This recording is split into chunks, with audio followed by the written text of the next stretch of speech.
السلام علیکم ورحمۃ اللہ وبرکاتہ۔ تاریخ کے حوالے سے ایک واقعہ بہت زیادہ مشہور ہے، یہاں تک کہ بعض خطباء حضرات، خطیب حضرات اپنے خطبوں میں یہ واقعہ مثال کے طور پر بیان کرتے ہیں۔ کہا جاتا ہے کہ عمر رضی اللہ عنہ کے زمانے میں خلافت کے دوران جب عمرو بن العاص رضی اللہ عنہ نے مصر کو فتح کیا تو وہاں مصر والوں میں ایک رواج تھی، ایک عادت تھی ان کی کہ دریائے نیل جو ہے وہ اپنا پانی اوپر نہیں چھوڑتا تھا جب تک اس میں سے وہ ایک لڑکی جو ہے، جوان لڑکی کو زیوروں سے آراستہ کر کے پھر وہ اس میں ڈال دیتے تھے، اور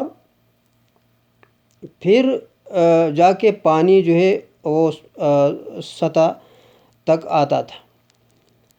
تو جب عمرو بن العاص رضی اللہ تعالیٰ عنہ نے دیکھا تو اس نے کہا کہ اسلام تو اس بات کی اجازت نہیں دیتا۔ اس نے خط لکھا عمر رضی اللہ تعالیٰ عنہ کو۔ عمر رضی اللہ تعالیٰ عنہ نے خط کے جواب میں خط لکھا اور کہا کہ میں نے اس خط میں ایک چٹھی رکھی ہے اور یہ اس دریائے نیل میں ڈال دیں بس۔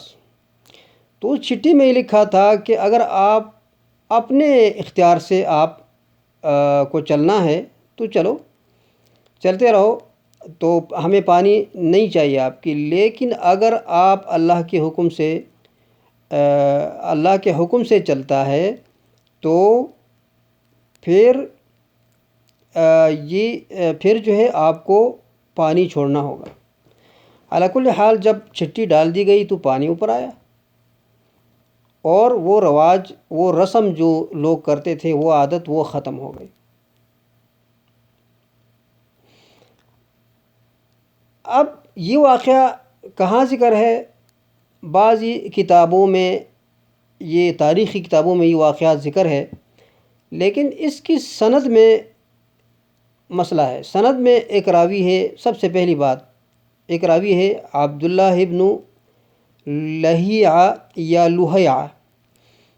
اس پہ محدثین نے بہت کلام کیا کہ یہ مدلس بھی ہے اور ضعیف راوی ہیں۔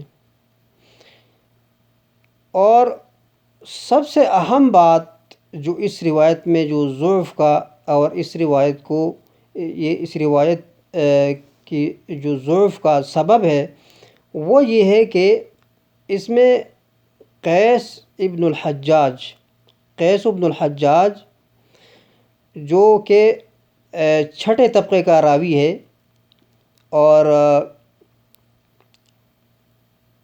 اس نے یہ روایت کی ہے، اور اس کا ملاقات کسی صحابی سے نہیں ہوا۔